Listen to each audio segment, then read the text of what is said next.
Hey everyone, Kevin here, and this is part 4B in my Modding Minecraft 1.8 with Forge series.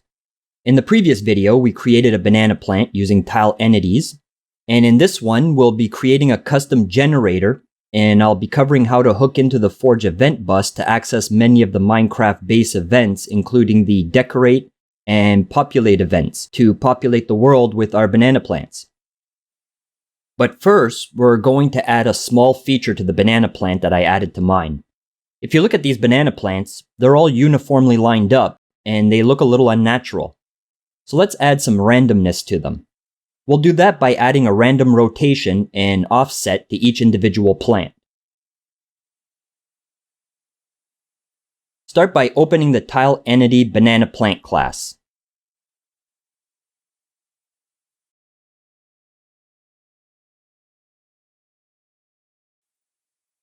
And add 3 new private floats called plant offset X, plant offset Z, and plant rotation.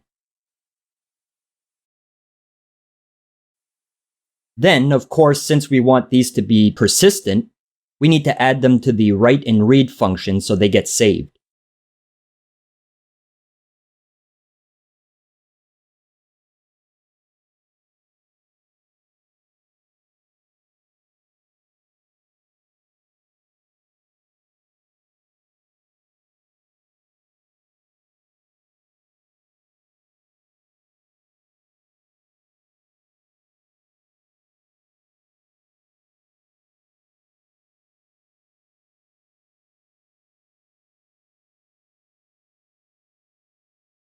Then we add public get and set functions for them. And just like we did in the age and tier set functions, we have to call the mark for update function after we change their values.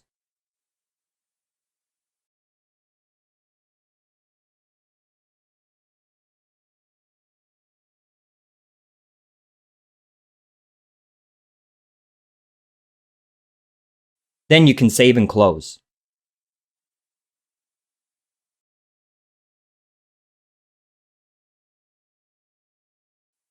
And open the tile entity banana plant renderer.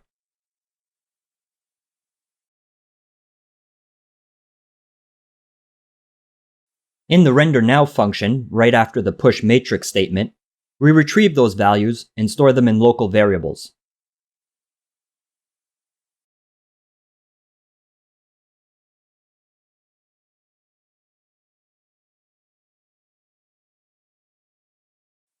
Then in the translate statement, we add the offset values to the X and Z coordinates.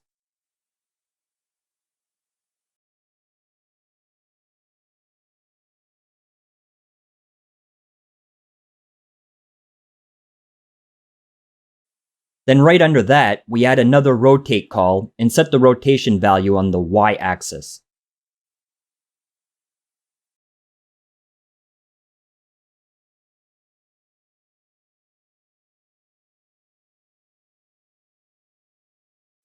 And you can save and close this class. And open the block banana plant root class. And scroll down to the set plant age function. Now, every time a root block creates a new section block on top of it as the plant ages, we set the age and tier of that section block. Now we also need to set the section block's rotation and offset to match the root block. So after every set age tier call, we add a set rotation and set offset call and pass in the root block's rotation and offset as parameters.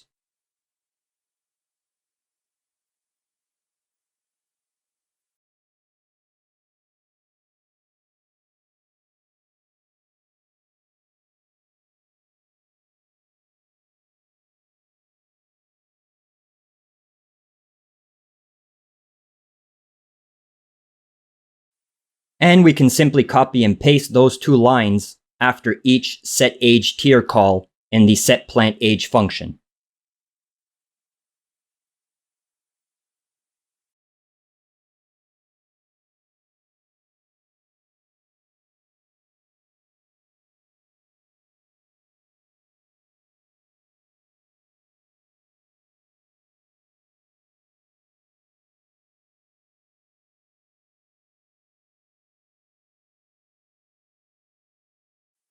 Then scroll down to the onBlockAdded event function.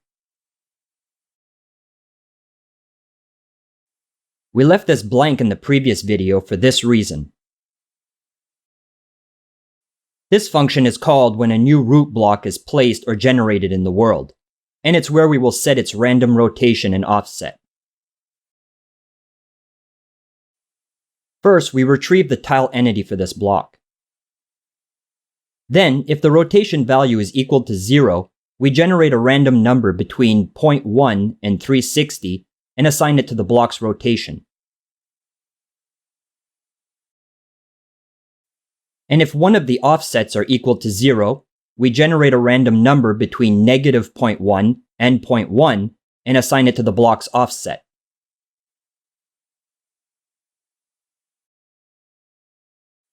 Then you can save and close this class, and open the Block Banana Plant section class.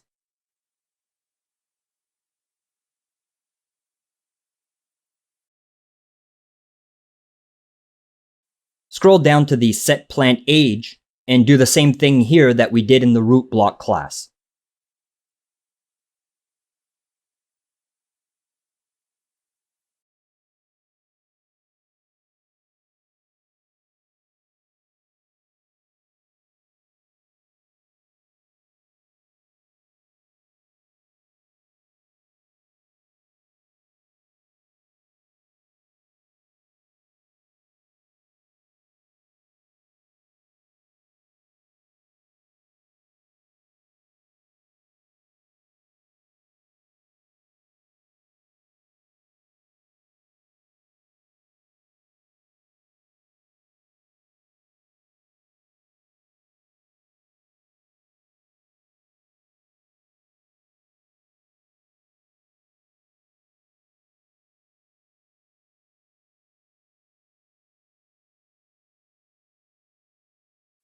Then save and close.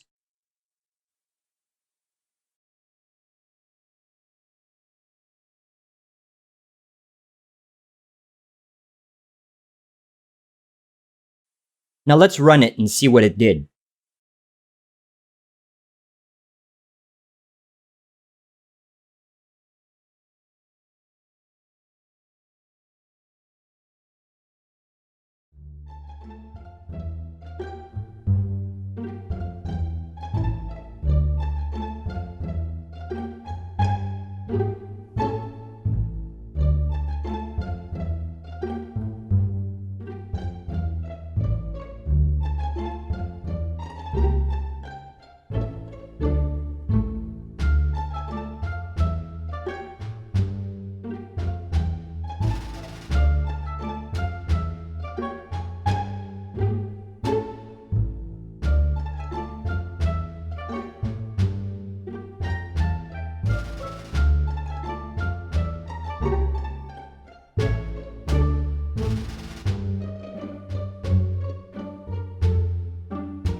Okay, that works great.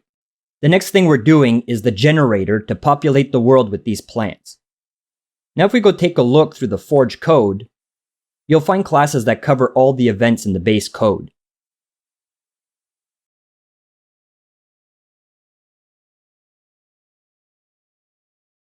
Everything from brewing events to entities, items, player, blocks, and world and terrain generation.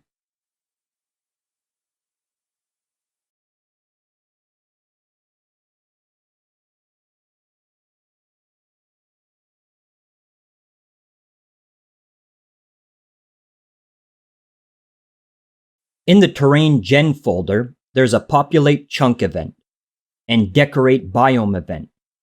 We'll be using the Populate Chunk event.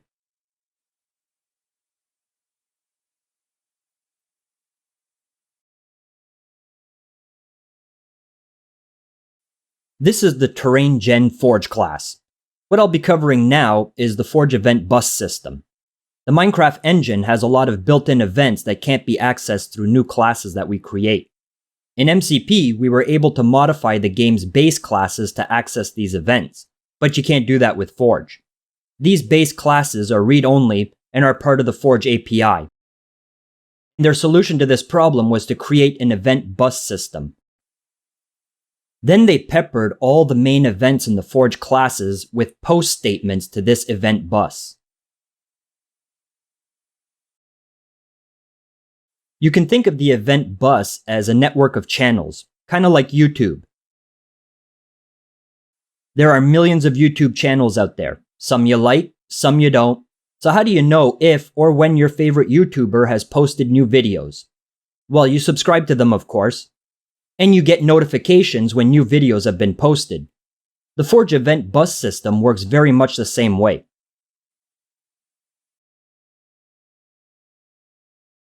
This is just a few events in the Forge event bus. Think of each one of these as a channel you can subscribe to. Whenever one of these events are fired in the game, Forge will post that event to the bus along with the details of the event. We can create an event function in one of our classes and plug it into any of the events in the bus by subscribing to it. Here's an example of a custom class with an event function that subscribes to the block's harvest drops event. We register an instance of this class to the event bus, then use the @subscribe_event annotation to subscribe to this function. Forge knows which event to subscribe to in the bus by the event type being used as the parameter. In this case, to subscribe to the harvest drop event, we use the block event.harvestDrop_event type as the parameter. This will plug this harvest drop event function in our class into the harvest drop event in the Forge bus. Every time a block is harvested in the game, Forge will post that event to the bus's harvest drops event. Forge will then look for any class registered to the event bus, and look inside those classes for functions subscribed to the event and fire them off. The best part is that the bus events are called before the main events are called, and Forge gives us the ability to cancel the main event and insert our own code to process the event. The event variable in the subscribed function will contain the specific details of the harvest event. The harvest drops event, for example, will contain the position of the block being broken, a list of items being dropped, and a reference to the player breaking the block.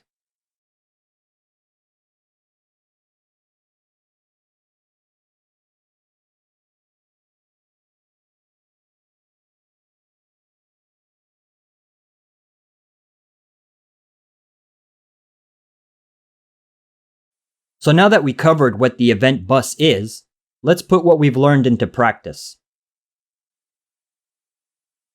Create a new class in our package.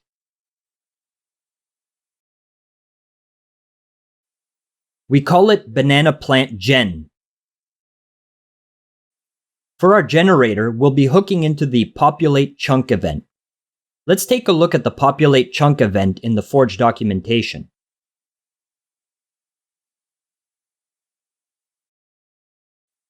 This is the Forge documentation. You can download it with the Forge API.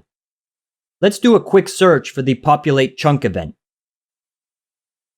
Here we have 3 populate events: the pre-populate, populate, and post-populate. If you click on them, we get a full description of their inner workings. Each event is part of one of several event buses. The pre and post events are located in the standard event bus, and the populate is located in the Terrain Gen bus. This is important because we need to know which bus to register the class to in order for it to work.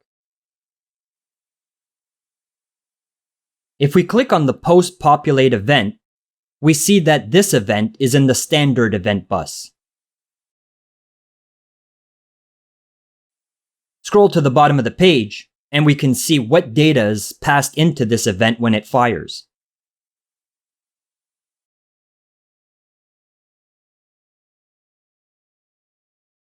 We start by creating the event function, and we call it onPostPopulate. We use the @subscribe event annotation, which tells Forge that this is an event bus function. And we use the populate chunk event.post as the parameter type, which will contain the event variables and also tell Forge which event to subscribe to.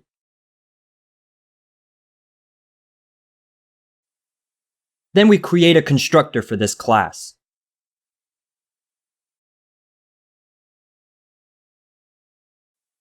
The parameters for the constructor are all the values we get from the banana plant block class to generate the plants. The block itself, the gen chance percentage, gen amount per chunk, the min and max gen height, and the array of biomes to generate in.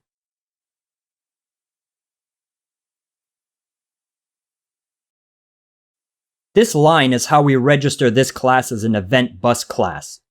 Note that we use the event_bus as the bus type, which is the bus that the populate chunk event is located. And that's all you need to hook into the event bus: a class registered to the bus and a function subscribed to the event. When the engine is populating a chunk with trees, flowers, or entities, it will call this function for each chunk being generated. This event variable will contain all the details of the event: the chunk provider being used, the coordinates of the chunk being generated, and a boolean containing whether or not a village structure is in this chunk. So now let's add all the variables we need.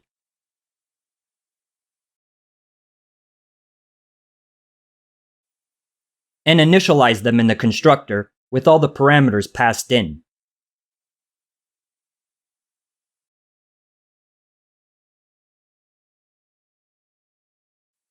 Then at the bottom of the class, we add this generateInBiome function.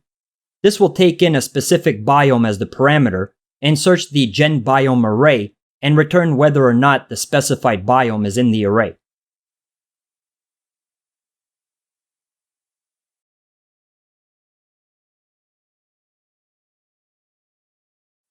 Now we can start writing the generator for the plant. We start with a for loop from 0 to gen amount per chunk. This event is called for each chunk being generated, so we create a loop for each possible plant that can be generated in the current chunk. Then inside the loop, we create a random number between 0 and 100 and compare it to the value of gen chance percentage. If the random number is less than or equal to gen chance percentage, we can continue with generating this plant.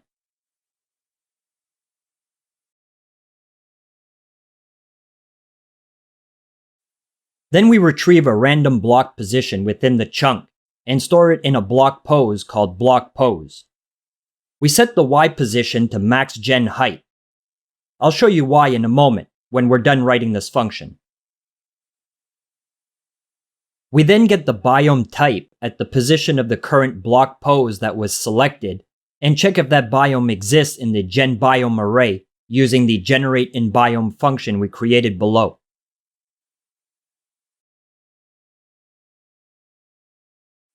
If so, we use a do-while loop to loop down to min gen height, looking for an air block directly above a grass block on each loop. If one is found, we break the loop.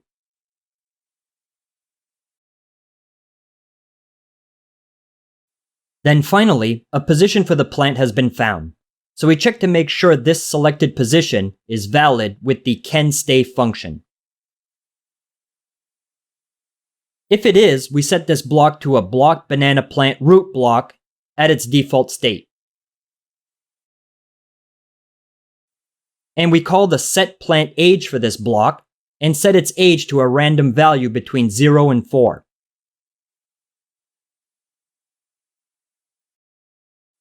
So now let me explain how this generator works with a little visual aid. This is a side view cross section of a chunk being generated. and these red lines represent the min and max gen height.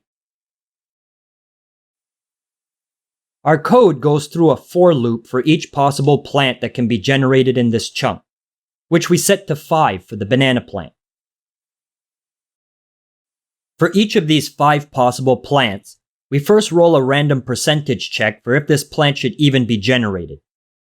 If so, we then select a random XZ position in the chunk and set the Y to max gen height. So let's say we selected this block right here. Let's assume for this example that this chunk is in a biome in our gen biome array. The next step is this do while loop, which scans downwards from max gen height to min gen height until it finds an air block with a grass block directly under it. When it does, it breaks the loop, and then we check if the position found is a valid one. This one is a valid position, so we create the plant and then set it to a random age.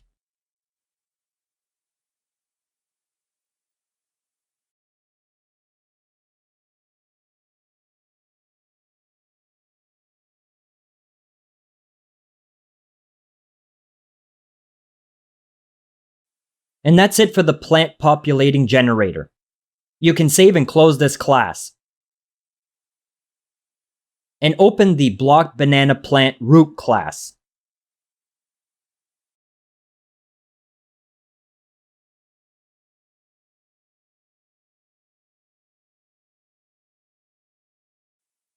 Now we need to create an instance of the generator class we just created. We do that here in the banana plant root class. I call it terrain populator events.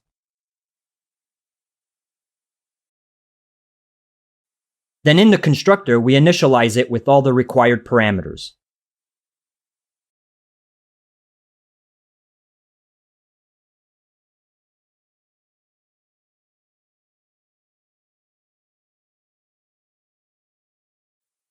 Then you can save and close.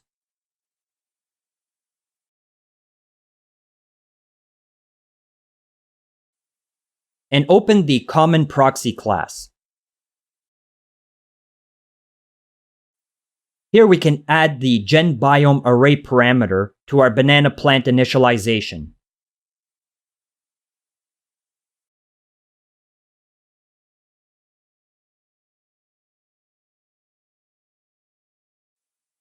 I want the banana plants to generate in the jungle biome and in the savanna biome.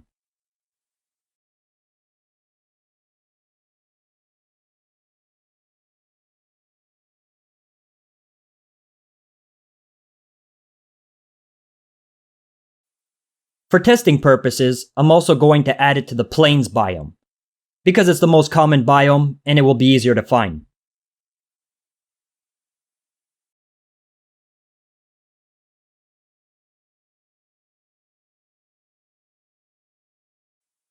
Then you can save and close.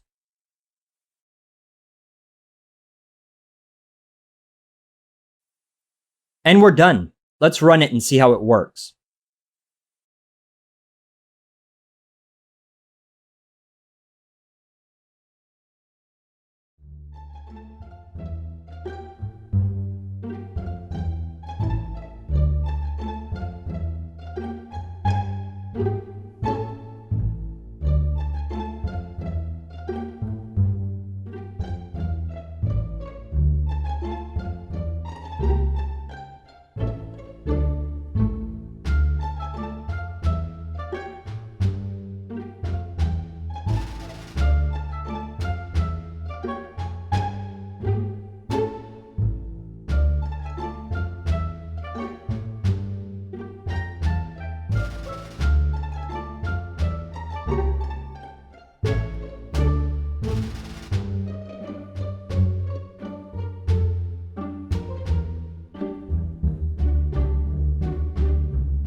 And that concludes this tutorial. As usual, the code and assets are always available for download in the description below. Please hit that like button if you like this video, and feel free to share and subscribe for more. See you soon!